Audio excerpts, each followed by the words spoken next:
నీ కడుపు చీల్చి సాగు చేసి మమ్మల్ని పోషిస్తున్నావు. లోకమంతా నిన్ను మట్టి అంటుంది, మేము నిన్ను భూమాత అంటాం. మేము హిందువులం. లోకమంతా వెలుగునిచ్చావు, మా బ్రతుకు దీపమై నిలిచావు. ఇతరులు నిన్ను మండే అగ్నిగోళమన్నారు, మేము నిన్ను సూర్యనారాయణుడు అన్నాం, సూర్య భగవానుడు అన్నాం. మేము హిందువులం. నీ స్పర్శతో బీడు భూములు బంగారు భూములయ్యాయి. నీ చలువతో దాహార్తుల ఆర్తనాదం చల్లారింది. అన్యులు నిన్ను జల ప్రవాహం అన్నారు, మేము నిన్ను నదీమ తల్లి అంటాం. మా ఇంటి ఆడబిడ్డల లాంఛనాలిస్తాం, హారతులిస్తాం, ఆదరిస్తాం, పుష్కర సంబరాలు చేస్తాం. మేము హిందువులం.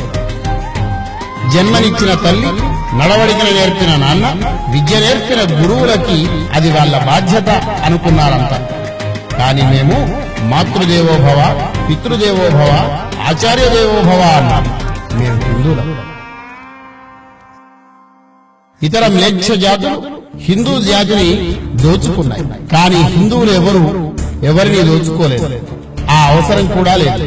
భారత్ రత్నగర్భ, వేదభూమి, ధన సంపదకి జ్ఞాన సంపదకి పుట్టినిల్లు.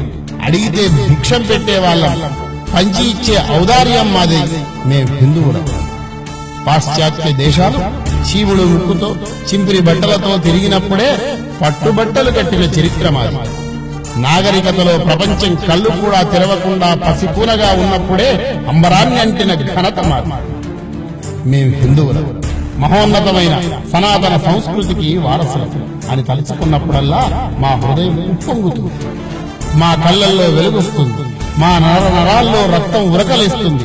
ప్రపంచమంతా ప్రతిధ్వనించేలా గర్వంగా గర్జిస్తున్నాం. మేము హిందువులం. హిందుత్వం మతం కాదు, జీవన విధానం.